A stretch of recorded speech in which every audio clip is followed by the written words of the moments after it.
Good morning বন্ধুরা, কেমন আছো তোমরা সবাই? তো এই যে চলে এলাম রান্নাঘরে। এখন সকালে টিফিন বানাবো, সোনা স্কুল যাবে তো সেই জন্য। তো আজকে সুজি দিয়ে একটা রেসিপি বানাচ্ছি, চলো একটু শেয়ার করি তোমাদের সঙ্গে।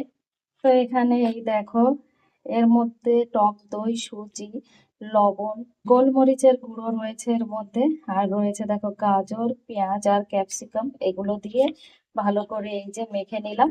অবশ্য দই আর সুজি তোমার আধা ঘন্টা মতো ভিজিয়ে রেখেছিলাম।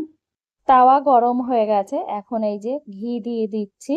তো সব সময় আমি চেষ্টা করি বাচ্চাদের একটু ঘি খাওয়ানোর, তাই দেখো ঘি দিয়েই আর কি ভেজে দেব।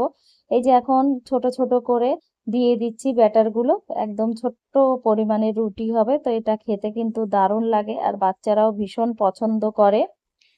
এখানে দেখো হয়ে গেছে, তো এখন নামিয়ে নিচ্ছি সব কটাই, তারপর সোনার টিফিন বক্সে প্যাক করে দেব। তো এই দেখো, এই যে নামিয়ে নিলাম। এখন বাদ বাকি যেগুলো আছে সেগুলো এখন একটু বানিয়ে নিচ্ছি। এখন বাজে দুপুর 1:30, তো ছেলেকে নিয়ে চলে এসেছিলাম 12:30টার সময়। আর এসেই রান্নাঘরে ঢুকেছি। তো রান্না তো প্রায় কমপ্লিট হয়ে গেছে, তো বেশি কিছু বানাইনি। 2টোর সময় আবার সোনার টিউশন আসবে, তো 1:30টার মধ্যেই আর কি খাইয়ে দিতে হবে। তো সেই জন্য তো দেখো সেরকম কিছু নাই, শুধু একটু ডাল বানিয়েছি। আর এখানে এই যে পাঁপড় ভাজা, লেবু কেটে রেখেছি। এখানে দেখো একটু লাল তরকারি বানাচ্ছি, তো এটা হয়েই গেছে, এখন নামাবো। আর ওখানে দুধ চাপিয়েছি। আর এরা তো একদমই মাছ ডিম এইসব সেইভাবে পছন্দ করে না। ছেলেকে বললাম একটা ডিম ভেজে দেবো, বলছে না আমি খাবো না ডিম, তুমি পাঁপড় ভেজে দাও, আমি পাঁপড় ভাজা দিয়ে ভাত খাবো। তো এই যে এখন তাড়াতাড়ি সোনাকে খাইয়ে দেবো। এইদিকে দেখো বৃষ্টিও শুরু হয়ে গেছে, মানে হালকা রৌদ্র রৌদ্র উঠেছে। বৃষ্টি এবার ছাড়বেই না, মানে রোদ উঠেছে তবুও বৃষ্টি হবেই। তার জন্য এই যে হচ্ছে দেখো ছিটাফোটা করে।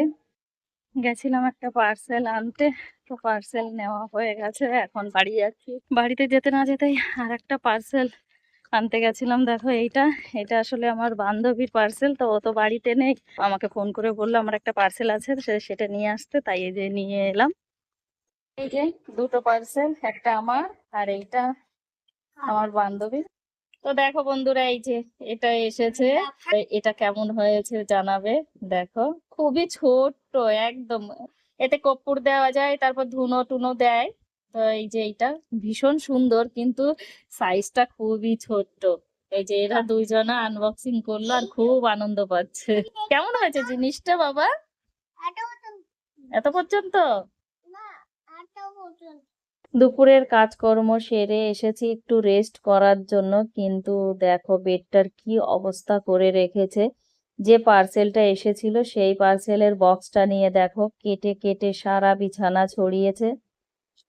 রান্নাঘরের কাজ করতে না করতেই দেখো আর একটা কাজ আমার জন্য রেডি হয়ে আছে। অবস্থাটা দেখতে পাচ্ছ? সোনা একটা বই খোঁজার চক্করে এইসব কাণ্ড করেছে। এর মধ্যে ওর পুরনো বই খাতা ছিল, তো সেখান থেকে কে করেছে। এদিকে সোনা আবার একটু রেগে গেছে, কারণ ও এখন ড্রয়িং করবে, কিন্তু ওর কোনো স্কেচ পেন পাচ্ছে না ব্ল্যাক কালারের, আর মার্কার পেনটাও পাচ্ছে না। এই জন্য ভীষণ রেগে গেছে, বলছে আমি কি করে আঁকবো। এই যে ওর ভাই সব নষ্ট করে দেয়, কি করব বলো, একদম কথা শোনে না, ছোট মানুষ তো তাই।